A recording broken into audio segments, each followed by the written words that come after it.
नमस्कार दोस्तों, आप सबका स्वागत है हमारे चैनल कहानी ही कहानी में। आज हम बात करेंगे भारतीय सिनेमा की एक ऐसी अभिनेत्री की जिन्हें अपने दौर में एक घरेलू और संस्कारी अभिनेत्री होने का खिताब मिला था और जिन्हें सत्यजीत रे जैसे महान डायरेक्टर ने दुनिया की सबसे खूबसूरत महिला होने का दर्जा दिया था।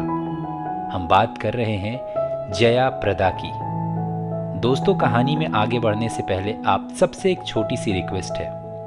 अगर आपने हमारी चैनल को अभी तक सब्सक्राइब नहीं किया है तो प्लीज़ हमारे चैनल को सब्सक्राइब कर लें ताकि हम आगे भी आपके लिए ऐसी ही कहानी लेकर आते रहें। दोस्तों, जया प्रदा का जन्म 3 अप्रैल 1962 को आंध्र प्रदेश में हुआ था। बचपन में उनका नाम ललिता रानी था। जया प्रदा की मां ने उन्हें स्कूली शिक्षा के साथ साथ डांस का भी प्रशिक्षण दिलाया था। एक बार स्कूल के डांस कंपटीशन में जया ने हिस्सा लिया था। उसी वक्त वहां एक डायरेक्टर ने उनके डांस परफॉर्मेंस को देखकर उनको अपनी फिल्म के एक गाने के लिए साइन कर लिया था। उस फिल्म में काम करने के लिए जया प्रदा को मात्र 10 रुपए मिले थे, लेकिन उसके बाद जया प्रदा को साउथ इंडस्ट्री की फिल्मों में काम मिलना शुरू हो गया था। उस वक्त उनकी उम्र सिर्फ 12 साल थी।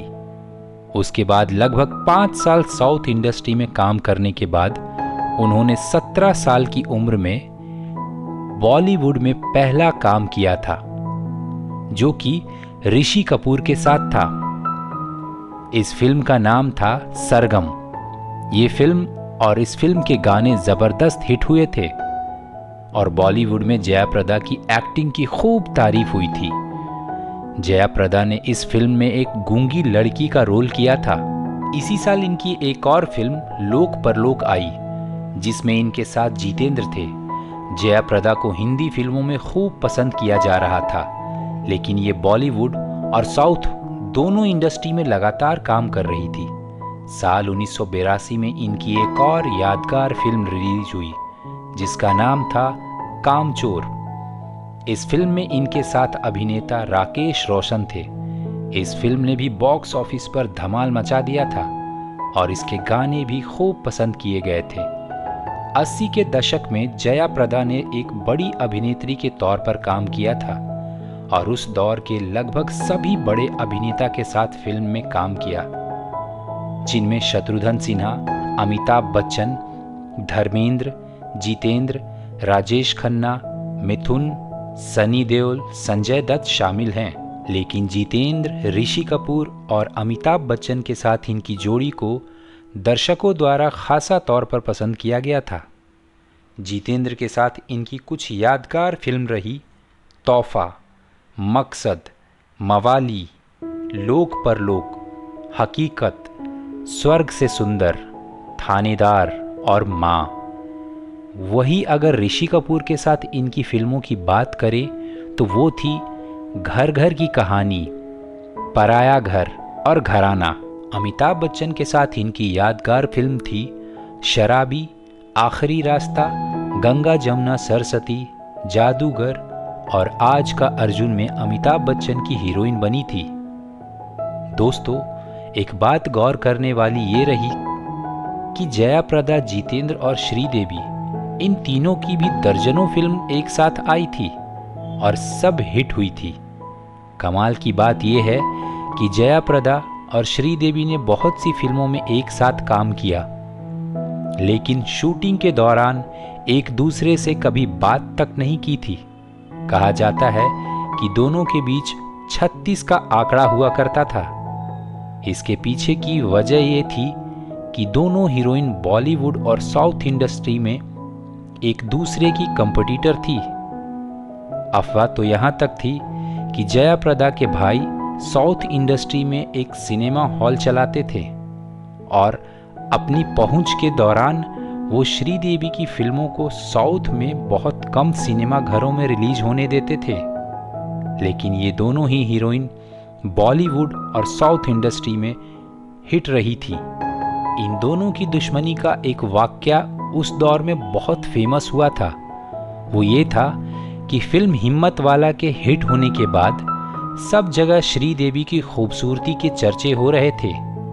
उसी दौरान जयाप्रदा ने एक इंटरव्यू में ये बोल दिया कि मेरी खूबसूरती नेचुरल है, मुझे कोई प्लास्टिक सर्जरी कराने की ज़रूरत नहीं है।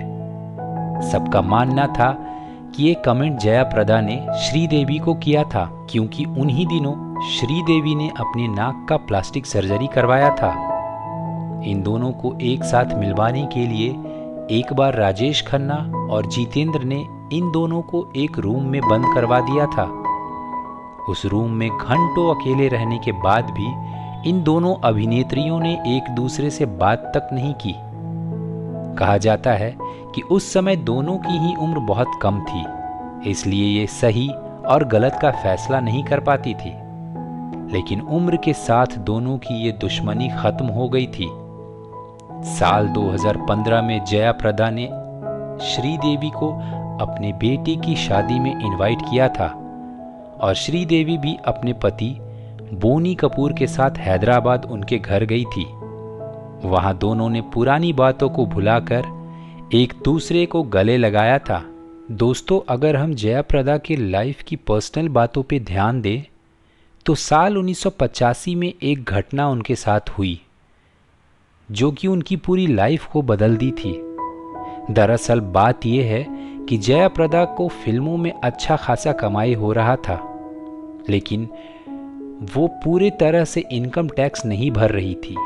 इसी वजह से उनके घर में इनकम टैक्स का छापा पड़ा था और उनकी सारी संपत्ति और बैंक अकाउंट को जब्त कर लिया गया था। उस दौरान फिल्म प्रोड्यूसर श्रीकांत नहाटे ने जयाप्रदा को पैसों से लेकर हर चीज में मदद की। इसी दौरान ये दोनों काफी नजदीक आ गए और साल 1986 में शादी कर ली थी। श्रीकांत नहाटे पहले से ही शादीशुदा थे और 3 बच्चों के पिता भी थे। दोस्तों, जयाप्रदा की फिल्मी इमेज एक घरेलू और संस्कारी अभिनेत्री का रहा था, लेकिन इनकम टैक्स की चोरी और एक शादीशुदा आदमी का घर तोड़कर उसकी पत्नी बनना इनको बहुत भारी पड़ा और इनका फिल्मी करियर लगभग खत्म हो गया था।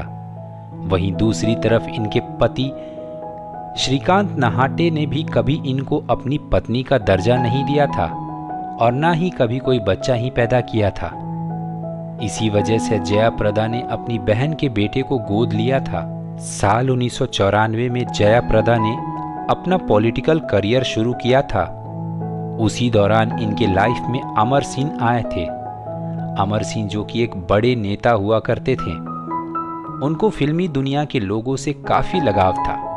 अमर सिंह ने जयाप्रदा को पॉलिटिक्स में आने में बहुत मदद की। लोगों का ऐसा मानना था कि दोनों के बीच रिश्ता है, लेकिन जयाप्रदा ने इस बात को खारिज करके अमर सिंह से दूरी बना ली और साल 2019 में बीजेपी से जुड़ गई और आज तक बीजेपी के साथ ही हैं। कहा जाता है कि जयाप्रदा बीजेपी की एक तेज तरार नेता हैं। तो दोस्तों, ये थी मशहूर अभिनेत्री और बीजेपी नेता जयाप्रदा की लाइफ से जुड़ी हुई कहानी। हम उम्मीद करते हैं कि आप सबको हमारी कहानी पसंद आई होगी। अगर आप सबको जयाप्रदा की कोई भी फिल्म पसंद है तो हमें कमेंट करके ज़रूर बताएं और हमारे चैनल को सब्सक्राइब करके हमें अपना प्यार और सपोर्ट ज़रूर दें। Thank you.